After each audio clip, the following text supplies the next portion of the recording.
नमस्ते दोस्तों। आज की कहानी है पुरस्कार। इसके लेखक हैं श्री जयशंकर प्रसाद जी। चलिए कहानी को शुरू करते हैं।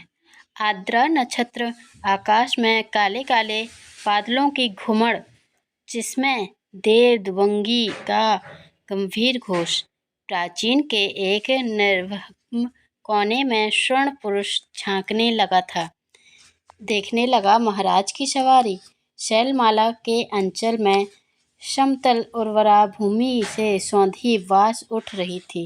नगर तोरण से जय घोष हुआ। भीड़ में गरज का चामरधारी शुंड उन्नत दिखाई पड़ा। वह हर्ष और उल्लास का समुद्र हिलोर भरता हुआ आगे बढ़ने लगा। प्रभात की हेम किरणों से अनुरंजित नन्ही नन्ही बूंदों का एक झोंका स्वर्ण मल्लिका के समान बरस पड़ा। मंगल सूचना से जनता ने हर्ष ध्वनि की। रथों, हाथियों और अश्वारोहियों की पंक्ति जम गई। दर्शकों की भीड़ भी कम न थी। गजराज बैठ गया। सीढ़ियों से महाराज उतरे।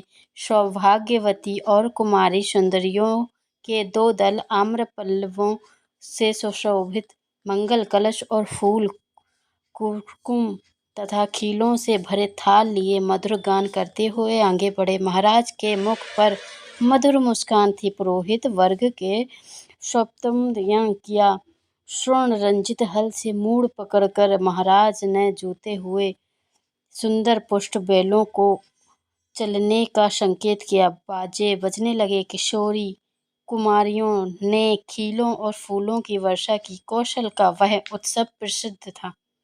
एक दिन के लिए महाराज को कृषक बनना पड़ता। उस दिन इंद्र पूजन की धूमधाम होती, गौठ होती। नगर निवासी उस पहाड़ी भूमि में आनंद मनाते। प्रतिवर्ष कृषि का यह उत्सव उत्साह से संपन्न होता। दूसरे राज्यों से भी युवक राजकुमार इस उत्सव में बड़े चाव से आकर योग देते। मगध का एक राजकुमार अणु अपने रथ पर बैठा बड़े कौतूहल से यह दृश्य देख रहा था। बीजों का एक थाल लिए कुमारी मधुलिका महाराज के साथ थी।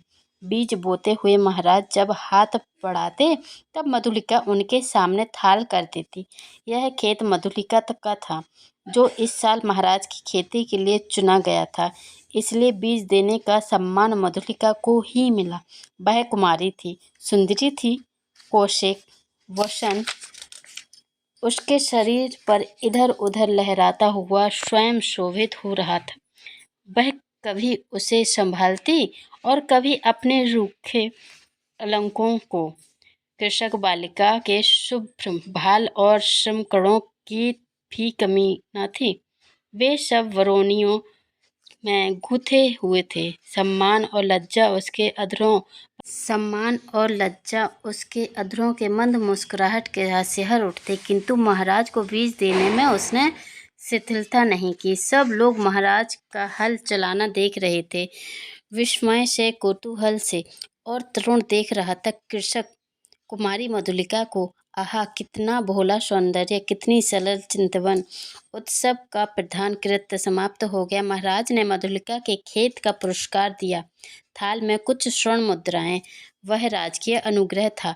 मधुलिका ने थाली सिर से लगा ली, किंतु साथ ही उन स्वर्ण मुद्राओं को महाराज पर निछावर करके बिखेर दिया। मधुलिका की उस समय की ऊर्ध्वश्वेत मूर्ति लोग आश्चर्य से देखने लगे। महाराज की भ्रुकुटी भी जरा चढ़ी ही थी कि मधुलिका ने सविनय कहा, देव, यह मेरे पितृ पितामहों की भूमि है। इसे बेचना अपराध है, इसलिए मूल्य स्वीकार करना मेरे सामर्थ्य के बाहर है। महाराज के बोलने से पहले ही वृद्ध मंत्री ने तीखे स्वर में कहा, अबोध, क्या बक रही है? राजकीय अनुग्रह का तिरस्कार तेरी भूमि से चौगुना मूल्य है। फिर कौशल का तो यह सुनिश्चित राष्ट्रीय नियम है। तो आज से राजकीय रक्षण पाने की अधिकारिणी हुई। इस धन से अपने को सुखी बना। राजकीय रक्षण की अधिकारिणी तो सारी प्रजा है। मंत्रीवर, महाराज को भूमि समर्पण करने में तो मेरा कोई विरोध न था और ना है, किंतु मूल स्वीकार करना असंभव है। मधुलिका उत्तेजित हो उठी थी।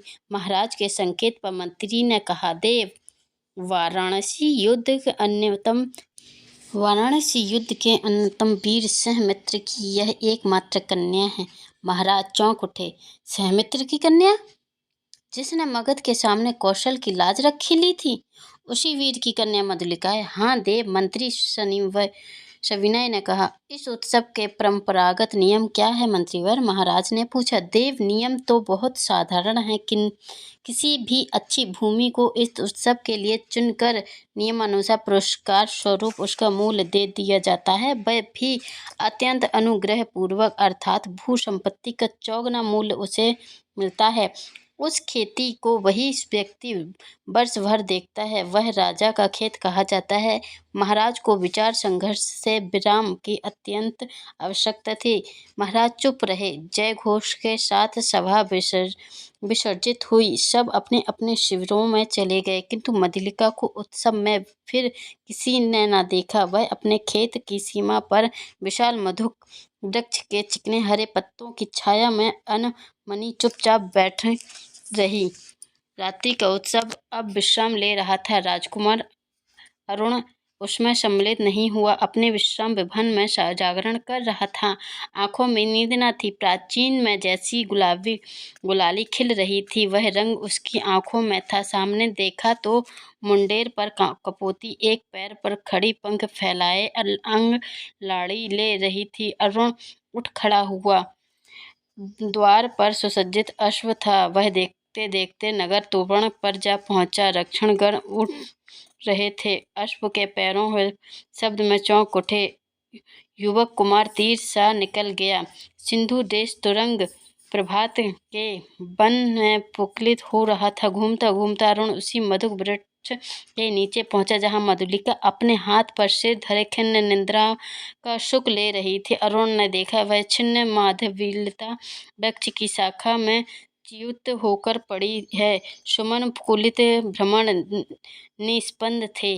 अरुण ने अपने अश्व को मौन रहने का संकेत किया, उस सुषमा को देखने लिए, परंतु कोकिल बोल उठा, जैसे उसने अरुण से प्रश्न किया, छी, तुम्हारी के सोए हुए सौंदर्य को दृष्टिपात करने वाले धृष्ट तुम कौन?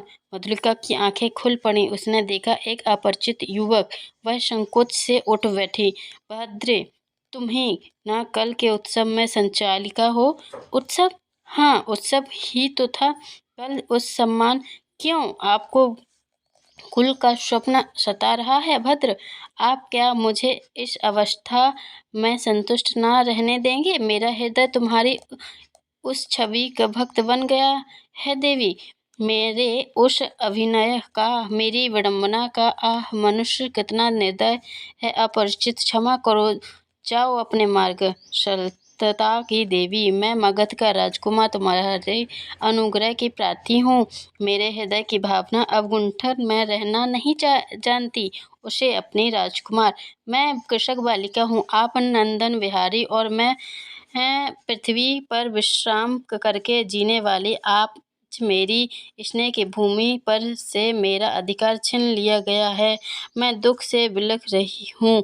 मेरा उपहास ना करो। मैं कौशल नरेश से तुम्हारी भूमि तुम्हें दिलवा दूंगा। नहीं, वह कौशल का राष्ट्रीय नियम है। मैं उसे बदलना नहीं चाहती, चाहे उससे मुझे कितना भी दुख क्यों हो। तब तुम्हारा रहस्य क्या है? यह रहस्य मानव हृदय का है, मेरा नहीं राजकुमार। नियमों से यदि मानव हृदय बाध्य होता तो आज मगध के राजकुमार का हृदय किसी राजकुमारी की ओर ना खिंचकर एक कृषक महिला का अपमान करने ना आता। मधुलिका उठ खड़ी हुई। चोट खाकर राजकुमार लौट पड़ा। किशोर किरणों में उसका रत्नकीटिक चमक उठा। अश्व वेग से चला जा रहा था और मधुलिका निष्ठुर प्रहार करके उसका स्वयं आहत न हुई। उसके हृदय से में टिस सी होने लगी। वह सजल नेत्रों से उड़ती हुई धूल देखने लगी। मधुलिका ने राजा का प्रतिपादन अनुग्रह नहीं लिया। वह दूसरों के खेतों में काम करती और चौथे पहर रूखी सूखी खाकर पड़ रहती। मधुक वृक्ष के नीचे छोटी सी पर्णकुटी थी। सूखे डंडलों से उसकी दीवार बनी थी। मधुलिका का वही आश्रय था। कठोर परिश्रम से जो रूखा अन्न मिलता, वही उसकी सांसों को बढ़ाने के लिए पर्याप्त था। दुबली होने पर भी उसके अंग पर तपस्या की कांति थी। आसपास के कृषक धन्यवाद।